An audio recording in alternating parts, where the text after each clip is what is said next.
La trilogía del Señor de los Anillos comenzó hace más de 20 años y sigue siendo una de las mejores sagas que se han hecho en la historia del cine. Con la nueva serie de Amazon que se estrenó este año, este es el mejor momento para mirar hacia atrás a la trilogía original y ver qué hizo que estas películas fueran tan especiales. Cuando muchos la vimos por primera vez nos impresionó bastante y terminamos aprendiendo prácticamente todo lo que hay que saber sobre la Tierra Media y básicamente muchos fans se convirtieron en amantes del lore del Señor de los Anillos.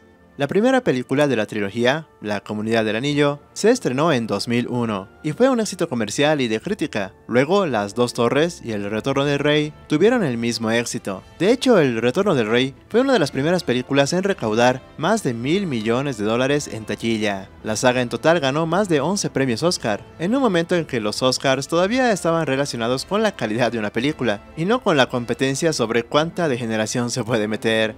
Pero la cosa no fue tan fácil como suena, por eso en este video revisaremos qué hay detrás de la trilogía del Señor de los Anillos, con sus curiosidades, anécdotas y sobre todo su origen. Así que sin perder más tiempo, comencemos. Todo comenzó cuando forjaron los grandes anillos.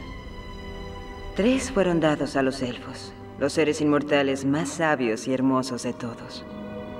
7 a los señores enanos. Y 9 anillos fueron entregados a la raza de los hombres, que más que ninguna otra cosa desean poder.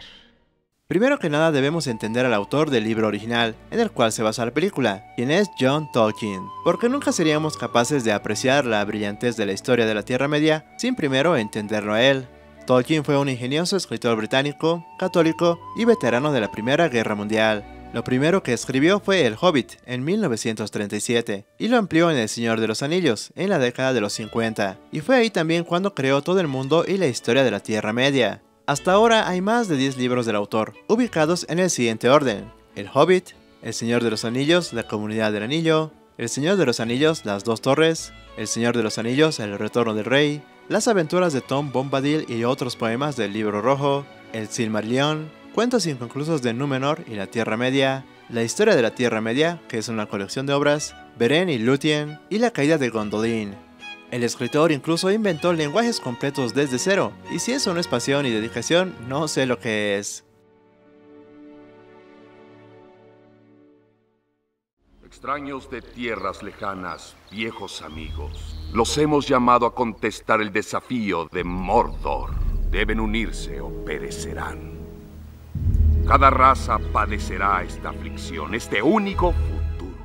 Las obras de Tolkien se inspiraron mucho en el antiguo folclore europeo, como los elfos, los enanos, los trolls y muchas otras criaturas, pero les dio su toque personal, haciéndolas realmente únicas. También las mezcló con criaturas de su propia invención, como los orcos y los hobbits, así que cada vez que oigas hablar de un orco o de un hobbit, pues agradécelo a Tolkien. Según el creador, su experiencia de guerra y su fe católica en ese tiempo fueron fundamentales para todas sus historias, especialmente para El Señor de los Anillos, y no se puede negar la influencia que tuvo el autor en lo que entendemos como fantasía moderna, pues cualquier historia de fantasía desde El Señor de los Anillos es claramente una imitación o se inspiraron en la misma. Esto lo vimos en historias como en Harry Potter, Una canción de hielo y fuego, e incluso el género anime de fantasía usó muchas de las ideas de Tolkien en sus propias versiones.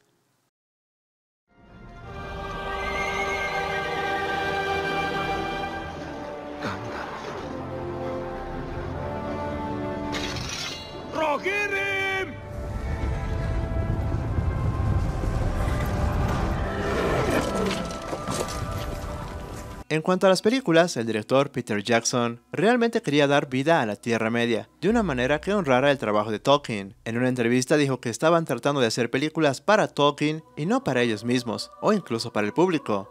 Mientras las películas estaban rodando, Jackson y su equipo consultaron las cartas de Tolkien y su trabajo académico para ayudarlos a cómo adaptar mejor El Señor de los Anillos a una gran película. También trabajaron duro para asegurarse de que la historia se dividiera cabalmente en 3 películas, por lo cual lamentablemente tuvieron que eliminar algunos eventos del libro. En un inicio, el director Peter Jackson obtuvo luz verde para 2 películas, pero después de demostrar que realmente estaba produciendo algo especial, se le aprobó expandirla a 3. El Señor de los Anillos, en total, contó con un presupuesto de 281 millones de dólares, los cuales se dividieron en 438 días de producción más 26 meses de preproducción. Según se sabe, Miramax, el estudio original para el proyecto, quería que toda la historia se condensara en solamente una película, y presionaron a Jackson y a su equipo para que lo hicieran. Sin embargo, este se negó. Y quién sabe cómo habría sido contar la historia de Señor de los Anillos en una sola película, pero más bien por este desacuerdo sobre la creación de una película o varias, condujo a un cambio de estudio. Miramax abandonó el proyecto y New Line Cinema lo retomó. Irónicamente, las películas del Hobbit, luego, tendrían un problema opuesto, ya que el estudio quería dividir la historia en 3 entregas, siendo que el libro solo daba para una. Para que me entiendan mejor, cada novela del Señor de los Anillos tenía más de 100.000 palabras, y esto daba mucho material para presentar la historia en 3 películas, pero el Hobbit solo tenía 95.000 palabras en el libro, y New Line Cinema pidió expandir la historia para 3 cintas. Tráiganlos con vida y sin corromper.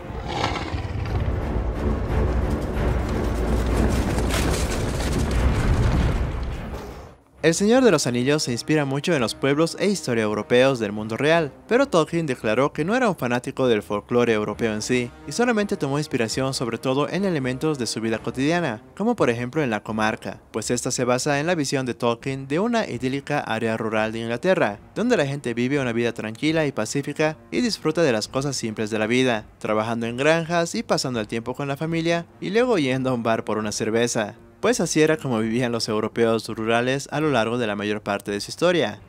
También tenemos el reino de Rohan, donde básicamente el autor tomó un grupo de antiguos pueblos europeos y los juntó creando una cultura nueva. Principalmente vemos inspiración en los anglosajones, los góticos y los nómadas de la estepa euroasiática.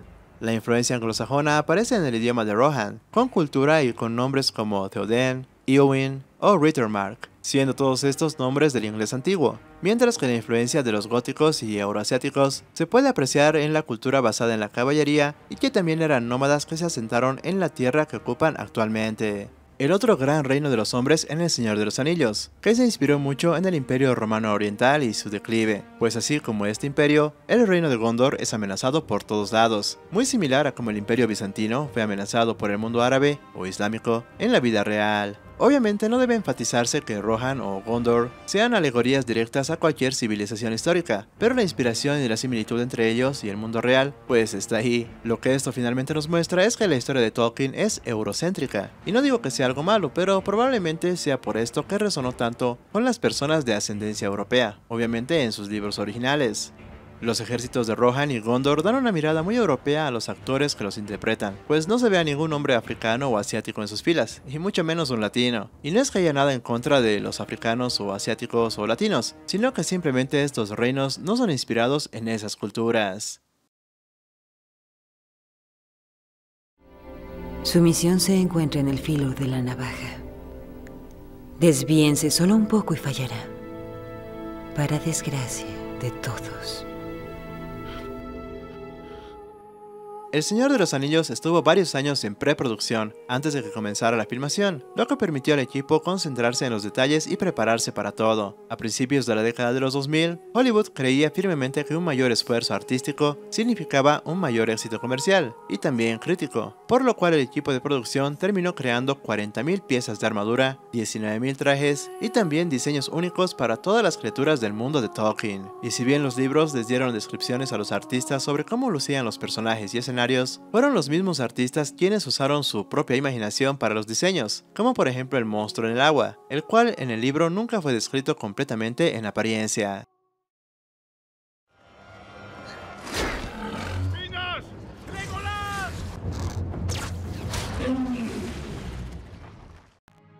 Se dice que esta trilogía se benefició enormemente del momento en el que Hollywood estaba pasando por ese entonces, pues se estrenaron muchas películas de epopeya épicas. Para tener una idea de esto, solo recuerda que en ese entonces se estrenaron Gladiador, Corazón Valiente, Salvando al Soldado Ryan, El Último Samurái, e incluso Piratas del Caribe, por lo que El Señor de los Anillos llegó a los cines en el momento preciso. Desafortunadamente, luego del Señor de los Anillos, el esfuerzo artístico se volvió mucho menos valorado en las franquicias de Hollywood, como por ejemplo en los Transformers o Alvin y las ardillas, y se puede decir que la trilogía de la que hablamos en este video cerró el ciclo de cintas épicas bien balanceadas entre acción, fantasía e historia. En aquella época el CGI ya era lo suficientemente bueno como para usarse en cintas de acción, pero aún no estaba al nivel en el que se podrían usar en toda una película entera. En El Señor de los Anillos no se usó CGI para todo, pues en realidad también se usó varios efectos prácticos, que francamente se ven mejor que la mayoría del CGI de hoy, logrando un hermoso equilibrio entre los efectos prácticos y otros generados por computadora. Nada más y como ejemplo, compara este orco de la trilogía con este otro en El Hobbit. Para finales de los años 2000, la mayoría de las películas empezaron a usar CGI para casi todos los efectos, por lo cual El Señor de los Anillos tuvo que hacer un esfuerzo adicional y realmente valió la pena.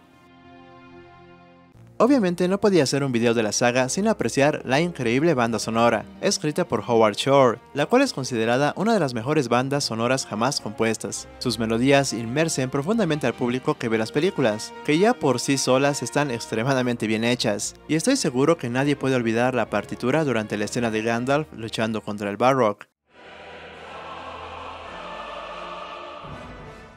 o la melodía de la comarca. La verdad, la banda sonora tomó buenas escenas y las hizo excelentes, y la partitura fue interpretada principalmente por la Orquesta Filarmónica de Londres, y participaron entre 93 y 120 músicos a lo largo de la grabación. Jamás debes usarlo. Los agentes del Señor Oscuro serán atraídos por su poder. Jamás olvides, Frodo, que el anillo trata de volver con su amo. En su momento, Tolkien declaró que el elemento religioso del Señor de los Anillos está absorbido en la historia y el simbolismo, pues es una obra fundamentalmente católica, y a lo largo de las películas vemos lo que quiere decir con esto. Por ejemplo, examinando el anillo en sí, durante la historia, vemos que el mismo tiene un efecto corruptor en todos los que entran en contacto con él. Incluso los más nobles y las personas de voluntad fuerte, como Galadriel o Gandalf, temen a su influencia. La exposición al anillo puede causar que cualquiera sea corrompido o enloquecido, y esto se debe al hecho de que está infundido con el poder maligno de Sauron, y con el tiempo suficiente, el anillo puede hacer que incluso las personas más inocentes se conviertan en monstruos, destruyéndose a sí mismos y a las personas que los rodean. Una de las primeras víctimas del anillo es Gollum, que una vez fue un hobbit llamado Sméagol, y vivía una vida normal junto con otros hobbits. Sméagol entró en contacto con el anillo y fue corrompido por él, casi de inmediato, matando a su propio primo y mejor amigo, Diego. Otra víctima fue Boromir, quien era el líder noble de los hombres, y en un momento estuvo dispuesto a asesinar a Frodo para tratar de usar el poder para salvar a su gente, aunque en la película, la comunidad finalmente puede derrotar a Sauron. A todo esto, según Tolkien, la humanidad, a pesar de sus mejores esfuerzos, todavía no pudo vencer la tentación del pecado, pues Frodo se niega a tirar el anillo al volcán voluntariamente, e intenta tomarlo para sí mismo, y es solo la intervención de Gollum y la caída del acantilado a la lava, lo que hace que el anillo finalmente se destruya. Hablando de Dios y Jesús, varios personajes asumen roles similares a los de Cristo en la historia, comenzando por el propio portador del anillo, Frodo, interpretado por Elijah Wood, lleva el anillo como Jesús llevó a la cruz a pesar del dolor, el sufrimiento y la amenaza de muerte que experimenta. Nunca se rinde ni pierde la esperanza, y es su inocencia y pureza de corazón lo que le permite resistir el anillo por tanto tiempo, y la gente a menudo pasa por alto que no tenía que hacer el viaje por fuerza, sino que él mismo se ofreció como voluntario para ayudar a otros. Yo llevaré el anillo a Mordor. Obviamente no está solo, y tenemos a Sean Astin como Sam, quien está allí como una figura parecida a Simón o María, quien ayuda a Frodo en sus momentos de mayor necesidad. Sam demuestra también ser la verdadera definición de un amigo que apoya a Frodo sin importar el costo, y Tolkien dijo que Sam es un reflejo de los soldados ingleses y las personas abnegadas que conoció durante la Primera Guerra Mundial. Por supuesto está Gandalf como Jesús, un maestro y mentor para todos los que encuentra, y también guía a los personajes a través de sus momentos más oscuros y también los ayuda, como cuando Frodo casi se desespera. Y obviamente sin sus enseñanzas y liderazgo, la comunidad nunca habría tenido éxito, y la Tierra Media habría caído. En El Señor de los Anillos, los hechiceros fueron enviados por Dios para guiar a la humanidad, y Gandalf es el único mago que realmente se mantuvo fiel a esta misión. En contraste, Saruman se convirtió en un Judas que traicionó su misión en búsqueda de su beneficio personal, y al final, como Judas, él paga por sus pecados. Durante la primera película, Gandalf literalmente muere para salvar a la comunidad del anillo, en una de las escenas más icónicas de la película, pero así como Cristo más tarde resucita y regresa para completar su misión de una vez por todas. Aragorn, al final de la historia, es coronado como rey y se convierte en el principal líder de la Tierra Media. Durante las películas vemos como Aragorn se convirtió en un verdadero líder, el cual ejemplifica todos los rasgos que un líder debe tener, como ser benevolencia, honor, coraje y fortaleza moral. Aragorn rechazó la oportunidad de llevar el anillo, y es uno de los pocos personajes que hizo esto, incluso yendo en contra de lo que hicieron sus antepasados. La Tierra Media de Tolkien tiene una figura de Dios, llamado Ero Ilúvatar, y este creó todo el universo, pero luego fue corrompido por Melkor, o Morgoth, el cual esencialmente es el diablo del universo de Tolkien, y también hay entidades parecidas a ángeles llamadas Valar y Maiar, de las cuales Gandalf, Saruman y Sauron son parte. La batalla por la Tierra Media podría ser vista como una batalla entre ángeles caídos y ángeles que se mantuvieron leales a Dios. Y no olvidemos, por supuesto, que se ha confirmado que hay una vida después de la muerte en El Señor de los Anillos, pues Gandalf le explicó esto a Pippin.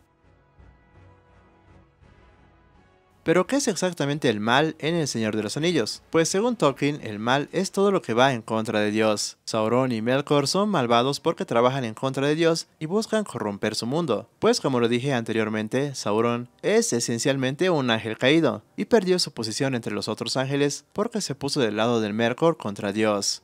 Pero al igual que Satanás, Tolkien nos dice que no importa cuánto Melkor o Sauron intenten todo su mal, pues esto equivaldrá a mostrar aún más la gloria y la bondad de Dios, lo cual es un pensamiento bastante interesante.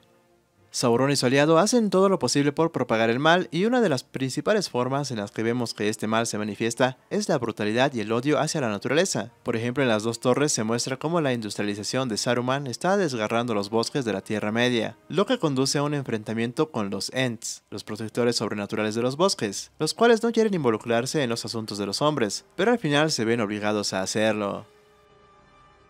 Podríamos contrastar la naturaleza abusiva de Saruman con los elfos que viven en armonía con ella. Esta dicotomía proviene del propio Tolkien, con su escepticismo hacia la tecnología y la industrialización, por la cual Gran Bretaña estaba atravesando en el momento que escribió los libros. La historia tiene lugar en la tercera edad después de la primera y la segunda edad, y Tolkien hace hincapié en decirnos cómo los elfos, los enanos y la humanidad estaban mucho mejor en épocas pasadas. Los mayores reinos de elfos y enanos han caído y todos los reinos de los hombres están bastante débiles en las películas, y a menudo se presentan ruinas de estas hermosas civilizaciones pasadas. Por ejemplo, Moria, que una vez fue el reino enano más grande de todos, es una mazmorra en ruinas en el momento de la primera película, la cual habría sido abandonada hace más de 1000 años, y se nos dice que los enanos excavaron con tanta codicia y profundidad que despertaron a un Balrog, quien procedió a eliminarlos y luego expulsarlos de su propio reino.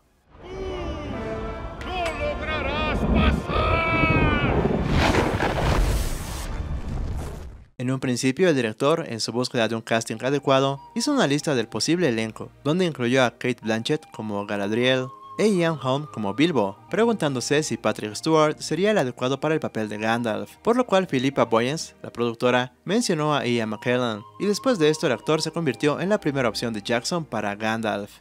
Se sabe que Christopher Lee le envió a Jackson una fotografía de él disfrazado como un mago, queriendo interpretar a Gandalf, pero Jackson decidió que Lee sería mejor como Saruman. En su momento, Miramax quería un nombre reconocible para Gandalf y sugirió a Max von Sydow o Paul Scofield, e incluso en algún momento se llegó a mencionar a Morgan Freeman para el papel. Durante el casting, Jackson buscó opciones para actores de respaldo, como Lucy Lawless y Nicole Kidman para Galadriel, y Anthony Hopkins o Sylvester McCoy para Bilbo. También Miramax y Peter Jackson discutieron sobre Sir Daniel Day-Lewis para el papel de Aragorn, aunque Jackson eligió finalmente a Stuart Townsend, a quien el estudio consideró como alguien demasiado joven, por lo que luego se decidió cambiar el papel por Viggo Mortensen. Y por último, hay rumores bastante fuertes que indican que el actor Nicolas Cage podría haber interpretado a Boromir. Como dato curioso, en el encuentro entre Gandalf y Bilbo, Sir Ian McKellen se golpeó la frente contra la viga accidentalmente, y esto no está en el guión, por lo que Ian improvisó dejando la escena muy divertida. Tal vez algo que no sabías es que el actor John Rhys Davies, que protagonizó a Gimli, es uno de los actores más altos del elenco, midiendo 1,85 m. Y hablando de Gollum, el actor Andy Serkins dijo que basó la desesperación y comportamiento de Gollum en los síntomas de abstinencia de los adictos a la heroína. A lo largo de los años ha habido una gran cantidad de juegos basados en esta franquicia, la cual tuvo mejor aceptación que muchas otras similares. Se lanzaron juegos para casi todas las consolas, desde Game Boy hasta PC, y obviamente tenían diferentes tipos de jugabilidad, desde juegos RPG hasta estrategia. Los más recordados son El Señor de los Anillos, Third Age, El Señor de los Anillos, La Batalla por la Tierra Media, del cual esperamos un remake, El Señor de los Anillos, El Retorno del Rey, El Señor de los Anillos Online y últimamente La Tierra Media, La Sombra de Mordor. Todo esto unido a los miles de cómics, lanzados en Europa especialmente, también figuras de acción coleccionables y miles de artículos de mercadotecnia, que al final, después del estreno de las películas, generaron más de 30 billones de dólares, y hasta la fecha sigue incrementando. El lanzamiento de las películas aumentó el interés en otras obras de Tolkien, aumentando enormemente su impacto en la cultura popular. El éxito de las películas generó un legado que será recordado por siempre para muchos fans, y esperemos pronto seguir viendo más sobre esta saga, que es considerada como una saga de culto, una de las mejores del género e incluso una de las mejores de toda la historia, influyendo tanto en obras de cine como en otras de televisión y teatro. Pero por ahora eso es todo por este video. Ahora nada más espero tus comentarios en la caja de comentarios, que los leo todos. Y si te gustó este video, pues no olvides dejar tu buen like, y si este fue tu primer video en este canal, pues no olvides suscribirte para más contenido.